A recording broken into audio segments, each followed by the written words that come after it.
Migrantes, un programa con el corazón en las manos y los brazos abiertos. Queridos amigos, y como decíamos en la editorial de este programa, hay muchas cosas que han cambiado en la región, y es así como el nuevo presidente de los Estados Unidos dice que es un imperativo moral reunificar las familias y cambiar el juego de ingresos y el trato a los migrantes en Estados Unidos. Por su parte, Colombia, en una línea bastante parecida, extiende el salvoconducto de protección temporal a los migrantes. Desde la perspectiva de los derechos humanos, podemos hablar que estas son posiciones bastante progresistas y que estos países están dando un paso importante que se esperaba. Pero en contrasentido encontramos a Chile, que de hecho ha hecho una expulsión de un importante número de extranjeros por la situación que se produjo en Colchane, y tenemos también la militarización de las fronteras en Ecuador y en Perú para que no haya movilidad de los migrantes que usan esto como corredor desde Colombia hasta Chile. Para hablar de este tema, de estos cambios geopolíticos que se dan en la región a partir de las consideraciones sobre la migración, hemos invitado al doctor Diego Acosta. El doctor Diego Acosta es un catedrático de migraciones en la Universidad de Bristol y uno de los mayores expertos en la materia a nivel global. Ha escrito más de 50 publicaciones, entre libros, artículos, capítulos e informes, y ha sido requerido para ofrecer su opinión jurídica sobre migración y nacionalidad por el Senado chileno, los congresos de Colombia y Perú, la Asamblea de Ecuador y los gobiernos de Brasil, Uruguay, así como la Unión Europea, la Organización Mundial para las Migraciones y otros muchos organismos internacionales. Su último libro, El Nacional frente al extranjero en Sudamérica, 200 años de leyes de migración y ciudadanía, publicado en inglés por la editorial de Cambridge en 2018, es considerada como la obra más importante para entender las migraciones y la nacionalidad en Sudamérica, desde una perspectiva jurídica, histórica y comparada. Estimado doctor Diego, le damos la bienvenida al programa Migrantes. Está con nosotros la licenciada Jimena Lombardo, está Yasmín García en la producción y el equipo que me acompaña le damos la bienvenida. Muy buenas tardes. Muy buenas tardes, José León. Es un placer estar en el día de hoy con vosotros en el programa Migrantes. Muchas gracias, doctor. Bueno, hablábamos entonces de estos cambios que se han producido en la región, de esta posición del presidente Biden de los Estados Unidos, también del Estatuto de Migrantes y esta posición del presidente de Colombia, y este contrasentido que está en la posición de Chile y la posición de Ecuador y de Perú. ¿Cómo le parece a usted el escenario hacia adelante? ¿Los otros países de la región estarían siguiendo las posiciones de Biden y de Colombia o estarían siguiendo la posición de Chile, Ecuador y Perú? Bueno, es una pregunta muy interesante. Yo creo que hay que distinguir, por un lado, la situación de Estados Unidos y, por otro lado, la situación en Sudamérica. Estados Unidos, el último proceso de regularización que hace Estados Unidos, de regularización de migrantes que estaban sin permiso de residencia en el país, fue en el año 1986. Y lo que ha sucedido en estas más de 3 décadas en Estados Unidos, estos 35 años en Estados Unidos, es que durante ese tiempo se ha ido acumulando el número de personas no nacionales que se encontraban en el país en situación irregular, es decir, sin tener un permiso de residencia. La legislación estadounidense permite ciertos mecanismos que facilitan a la persona el obtener un permiso de residencia. Sin embargo, esos mecanismos no son siempre fáciles de seguir y esto ha llevado a que más de 10 millones de personas, muchos sudamericanos, muchos latinoamericanos, principalmente mexicanos, pero también, por supuesto, ciudadanos de países de toda Sudamérica, se encuentran en situación irregular en Estados Unidos. Las propuestas de Biden son muy variadas, pero yo creo que la propuesta más importante, que eso tiene que pasar obviamente por el trámite legislativo y veremos si se lleva a cabo, sería la propuesta de no solo regularizar a esos más de 10 millones de trabajadores y de residentes en Estados Unidos que contribuyen a su economía y a su sociedad, sino también en ofrecerles una posibilidad de naturalizarse, es decir, de obtener la ciudadanía estadounidense al cabo de unos años. Entonces, por un lado, tenemos la situación de Estados Unidos, que es un país enormemente, tanto históricamente como en el presente, de inmigración. Es el país de mayor inmigración en el mundo. Y por otro lado, tenemos una situación completamente diversa, que es la sudamericana. ¿Por qué digo es completamente diversa? Porque en los últimos, si bien Sudamérica históricamente, y obviamente el caso argentino es el más importante, históricamente me refiero a hace más de un siglo, ¿no? Eran países de enorme inmigración. Argentina era el país de mayor inmigración en Sudamérica. A inicios del siglo XX, más de un tercio de la población argentina era extranjera, ¿no? Para entendernos. Pues si bien eso históricamente tiene una gran historia de inmigración en Sudamérica, en los últimos 20, 30, 40, 50 años, la inmigración en Sudamérica ha sido muy baja, con la excepción de Argentina, que seguía teniendo un papel importante, pero muy lejos de la época histórica. En Argentina hay más o menos un 5% de inmigrantes, comparado con la época histórica que hablábamos, más de un 30%, pues evidentemente es muy diferente. Y el otro país que tenía inmigración era Venezuela, que seguía teniendo inmigración principalmente de otros países de Sudamérica, de Ecuador, de Colombia, etcétera. Esto cambia a partir del año 2015, que es cuando empiezan a salir ciudadanos venezolanos, ¿no? Cambia, por tanto, para todos los países de la región, es decir, Colombia, Ecuador, Perú, son nuevos países de inmigración, son países que no tenían inmigración antes de la llegada de ciudadanos venezolanos. Incluso el caso chileno, que empezaba a recibir inmigración, se acentúa, por supuesto, con la llegada de venezolanos también, pero son países que históricamente, en la historia más reciente, no tenían inmigración.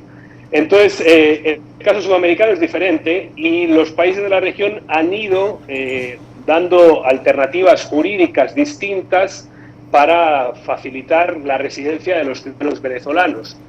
Como mencionabais anteriormente, en los últimos tiempos, países como Chile, Ecuador y Perú han ido cerrando esas alternativas para facilitar la residencia de los ciudadanos venezolanos, y por el contrario, Colombia ha adoptado ahora una medida que me parece muy importante, que va a permitir que posiblemente más de 2 millones de venezolanos obtengan una residencia en el país. Es difícil saber si eso va a ser replicado por otros países de la región o si van a seguir en una línea más restrictiva, pero creo que lo importante de la decisión colombiana es que es una decisión pragmática. Es una decisión que acepta que el flujo de ciudadanos venezolanos no va a remitir y que toma una decisión, por tanto, pragmática de facilitar la residencia, el acceso a derechos, pero también evitar de esa manera la explotación y la competencia desleal en el mercado laboral de los ciudadanos venezolanos, porque cualquier persona que en situación irregular puede sufrir explotación, y al sufrir explotación eso es negativo para el mercado laboral en su conjunto. Claro, esto vendría, si se quiere, un poco también a amainar la crisis fronteriza que se produce en toda esta larga frontera entre Colombia y Venezuela. Pero no queda claro todavía en esta posición de Colombia si hay algunas políticas sociales que acompañen a esta norma jurídica. El tema sería, por allí, cómo se ve el músculo social de Colombia para trabajar la inclusión, la integración y esta inserción real al mercado laboral. Porque pareciese que hay, doctor, un plano jurídico y un plano real en todo esto. La pregunta es, ¿tendrá Colombia esta posibilidad de hacerlo desde su propio músculo o va a necesitar del concurso de los grandes organismos internacionales para las migraciones y de los otros países que le acompañen? Claro, bueno, es una pregunta también muy importante. Yo creo que el derecho de migraciones no resuelve los problemas socioeconómicos que pueda tener un país. Lo que sí que puede hacer el derecho de migraciones es empeorar la inclusión social de las personas no nacionales. Es decir, la informalidad en el mercado laboral colombiano, que es muy alta, tanto para ciudadanos venezolanos como para ciudadanos colombianos, no se va a ver necesariamente resuelta porque los ciudadanos venezolanos tengan un permiso de residencia o no. Son, digamos, elementos estructurales al propio mercado laboral colombiano, que también además son aplicables a otros países de la región. Lo que sí va a facilitar el estatuto de residencia para los ciudadanos venezolanos es que puedan acceder con mayor facilidad a ciertas garantías mínimas de acceso a la salud, de acceso a la educación y también de acceso regular al trabajo. Hay otros elementos, insisto, estructurales de la economía colombiana que no se van a ver necesariamente ni mejorados ni empeorados por el hecho de que los ciudadanos venezolanos tengan un permiso de residencia regular. En ese sentido sí es posible, y de hecho Colombia está siendo muy activo en foros internacionales, que se requiera mayor ayuda internacional, y eso es una cuestión importante. Y respecto a lo que mencionabas al inicio del tema de la frontera, uno tiene que ser también realista en términos de las fronteras en Sudamérica. Los países de la región tienen fronteras larguísimas, de miles de kilómetros con sus vecinos. Por ejemplo, cuando Perú decide militarizar y cerrar la frontera, es un mensaje simbólico, puramente simbólico, porque Perú tiene 7.000 kilómetros de frontera y evidentemente no puede controlar su frontera. Su frontera es porosa, porque no hay modo de controlar 7.000 kilómetros de frontera. Entonces, Colombia también en ese sentido adopta un mensaje mucho más pragmático al decidir que este permiso de residencia que ha otorgado a los venezolanos se pueda obtener por venezolanos durante los próximos 2 años. Es decir, los venezolanos que entren de manera regular al país durante los próximos 2 años también podrán obtener ese permiso de residencia, con lo cual en vez de cerrar la frontera lo que hace es facilitar o intentar facilitar un tránsito ordenado a través de la misma. Doctor, la verdad es que hay una situación social y política convulsa y espinosa para los migrantes en todo lo que es la región, ¿no? Y no hay criterios uniformes, al parecer, para tratar a la situación de la migración, particularmente la venezolana, que es lo más impactante en este momento, ¿no?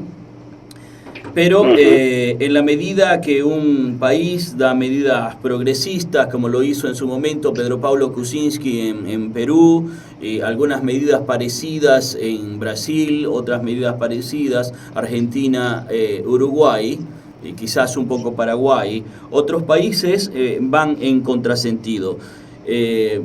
¿Qué hace falta? ¿Qué es lo que hace falta en la región para que haya sincronía y acuerdos para el manejo de las migraciones? Tomando además en cuenta que seguramente esta no es la última migración. Tenemos importantes señales que vienen grandes olas migratorias, ya sea por temas del cambio climático o por consecuencias de economía, política y sociedad propiamente, ¿no?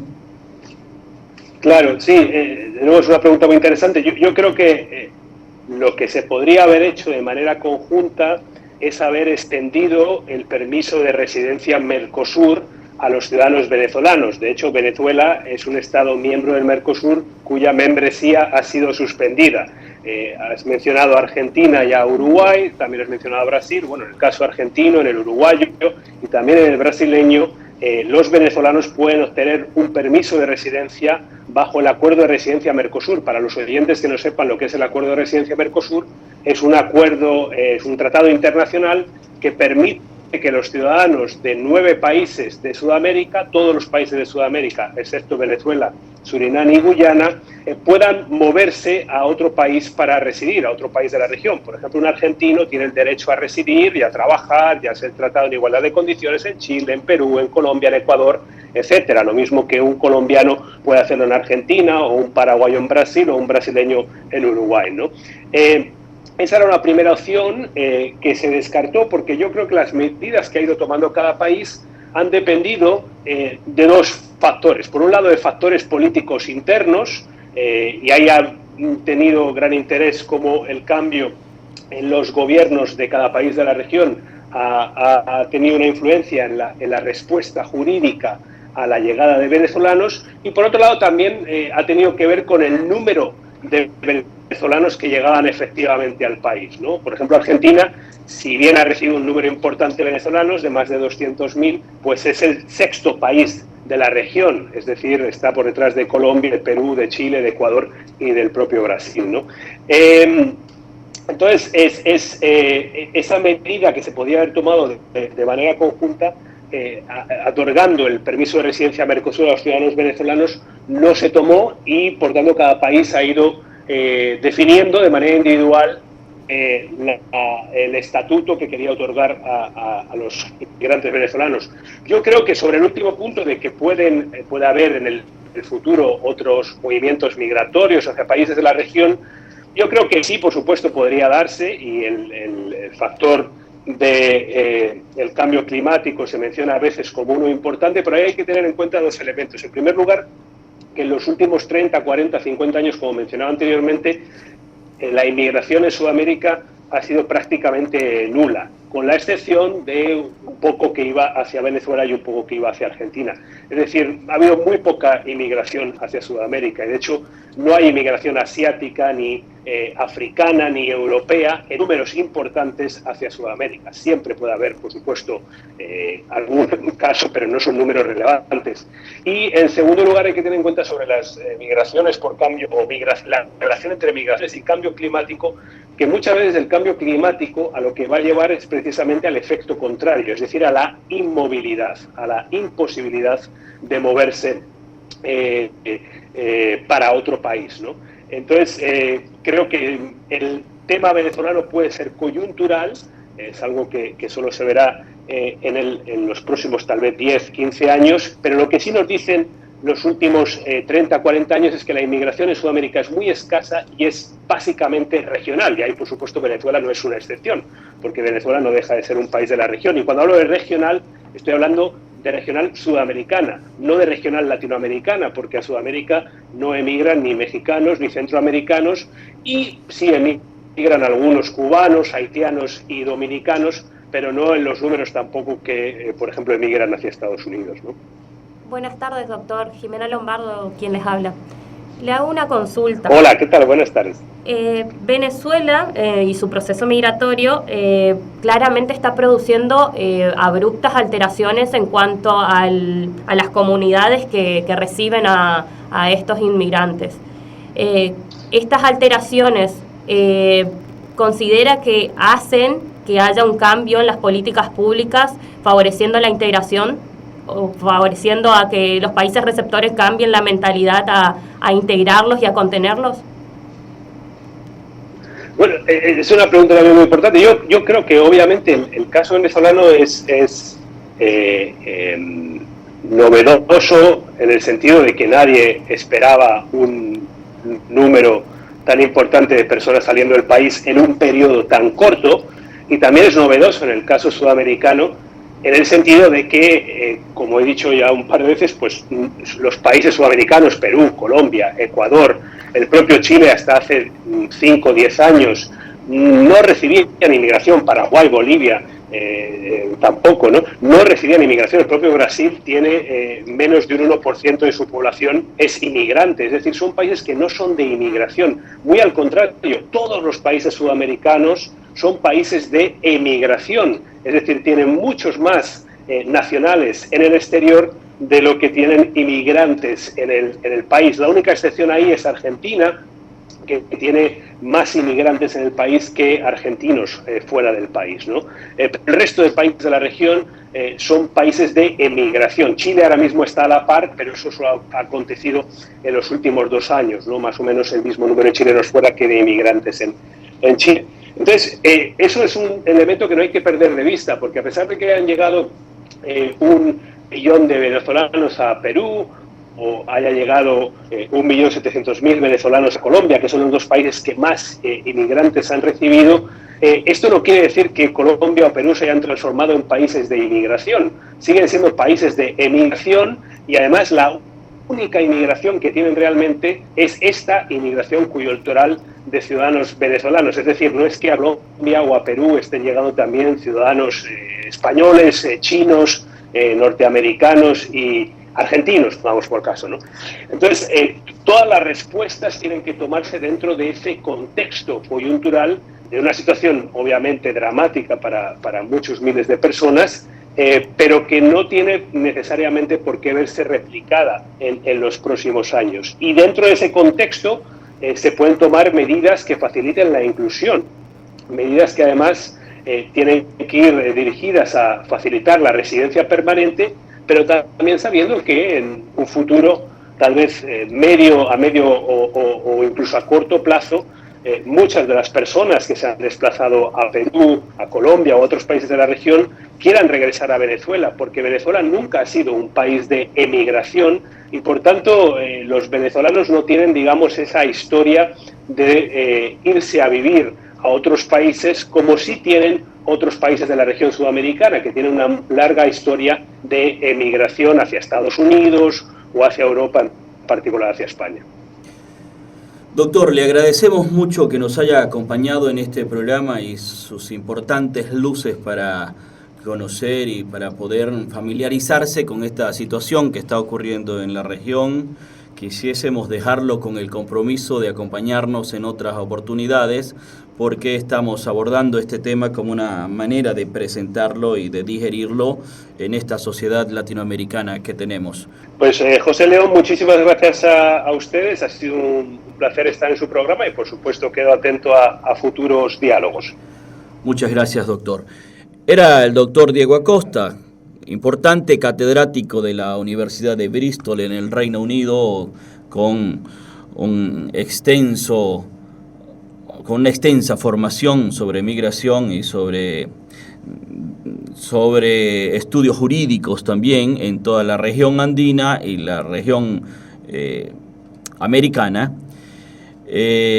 Ha hecho el doctor un importante esbozo de lo que son de cómo se están dando las situaciones en América Latina, y lo vamos a seguir comentando después de la pausa, si les parece a las señoras que me acompañan.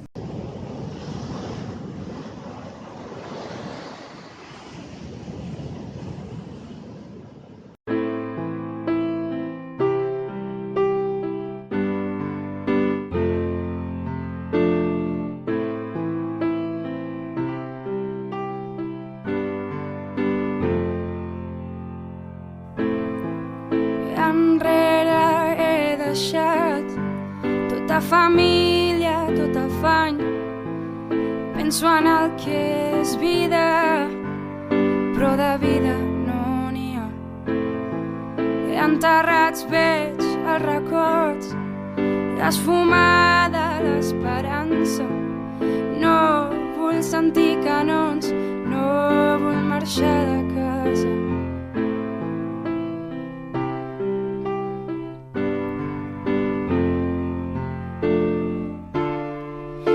A poc vaig oblidant tot allò que m'envoltava. Entre el mar vaig encarant una barca m'acompanya.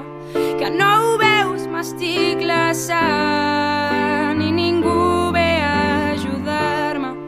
Estic sola en aquest mar.